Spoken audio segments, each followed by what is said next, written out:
Everyone, RemanX here, and I want to share with you guys something pretty big. We're going to talk about the web warriors from the play server, the playtest server, so we can give you guys some insight into how they're working in the 2.3 raid iteration. What this is going to do is going to lock in my ISO suggestions. I'm going to break it down at the end of this video here. We're going to talk about why I think that these ISOs work the best, but also why I think this team might be built for the future and built to last. So let's get right into it. So first, the magic of technology, I'm going to snap my fingers and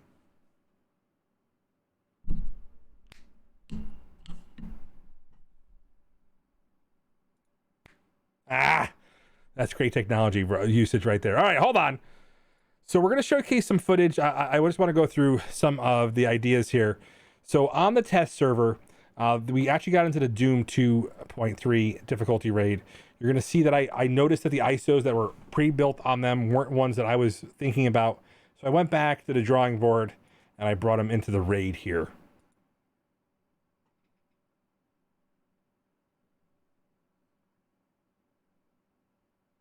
So first things first, we're going to highlight like damage. We're also going to highlight some things that we noticed that are important that'll hopefully help you understand some of the questions that have been asked of me.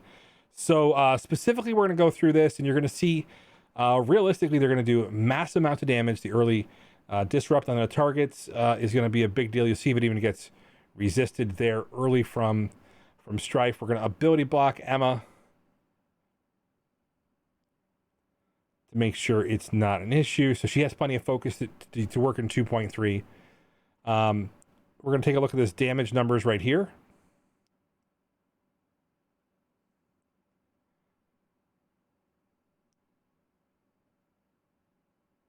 This is special. We're going to extend these debuffs because we're going to try to spread them later on with the extension. Because we're actually setting up to test something very important. Okay. We're going to drop some trauma. And you can see that trauma can still be dodged. And all those debuffs add buffs to the team here. So it quickly erases Strife. All right, so first things first, we're going to take a look at some of the debuffs on the targets here. You can see that she has the multi-stacks of slow. So what happens here is, this is going to be a good answer for you guys. So she kills Emma. Or knocks her out, knocks her unconscious. You know, these are heroes, guys. They don't kill anybody. But she's fading into existence like she got snapped out by Thanos there. And then you'll see that these debuffs have been effectively spread even though she's no longer there to reference the debuffs. That's important because these guys are doing a lot of damage. You don't have to worry about killing a target for them not to spread the debuffs. Okay. So first node, these guys are doing really well. I didn't want to use that ability because of just the potential. They're actually surviving really well. I'm going to tell you guys the most important thing you're going to want to learn about this is something that I learned myself. I'm going to share that with you guys in a few moments. Is understanding who to challenge in is going to be the biggest threat to the team. And it's not who you think it is. It's not Elsa's. All those death proofs mean they're probably not going to have any problems there. All right, so.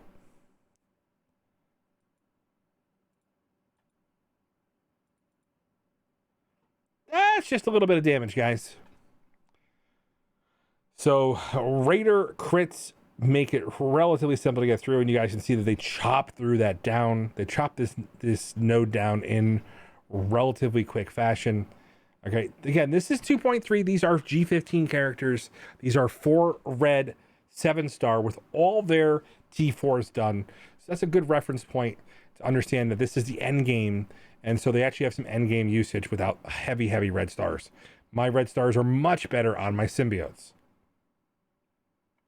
So this node, we go in dry. We're going to go right in. There's minor healing to be done, if any at all. I probably could have wasted some resources, but I'm going to go right in right now. And so we'll talk a little bit about the scenario here. There's a member of the enemy team that you need to be aware of when you're looking at this node in particular. So there's a reason why, and I think they built this with the Web Warriors in mind.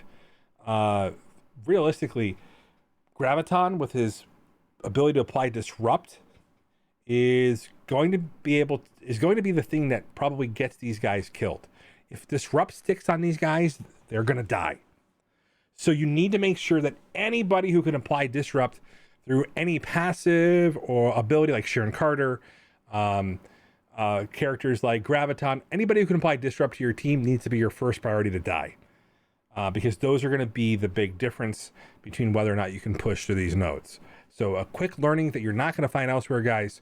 Do not get disrupted when you're using your web warriors. But other than that, they're doing amazing amounts of damage, and you're going to see that, except for the fact that I'm sitting here talking for a long time, they're gonna get through this node. Okay, so we're gonna go to the boss node. Now, this is going to be interesting because there is the character I was talking about, the unspeakable, Sharon Carter. We all know her real identity thanks to the Falcon and Winter Soldier. And boy, oh boy, did I underestimate her here.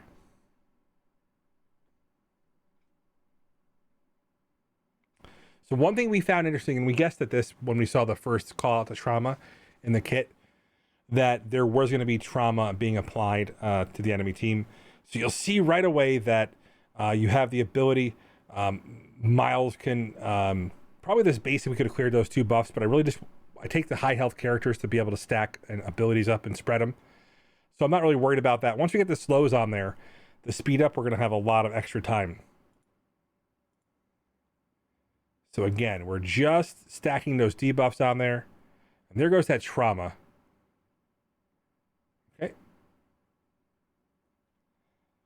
All those characters will have extra health. There goes the vulnerable with the skirmisher there.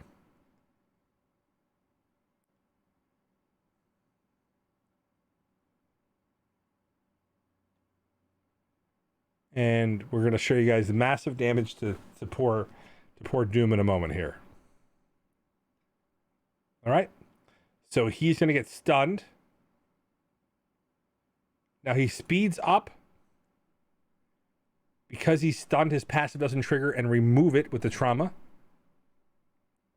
And so he doesn't get a turn even though it sped him up through it. And there was a better display of that damage potential from the team.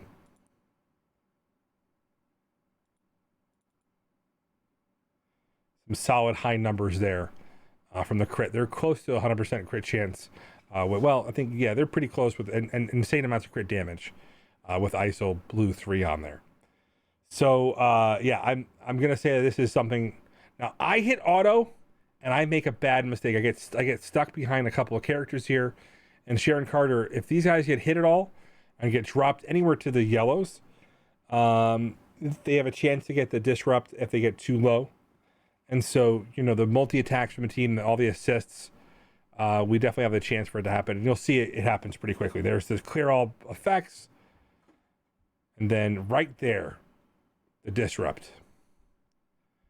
So he won't gain any additional buffs when he's they're applying negative effects. So you'll see that quickly peters out. So let's review, guys, really quickly, just so you guys know. Let me get back here. Oof. Come back.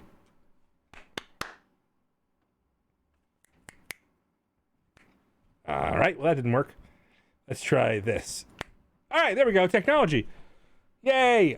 So when it comes down to it, the ISOs I'm recommending for the team are a striker on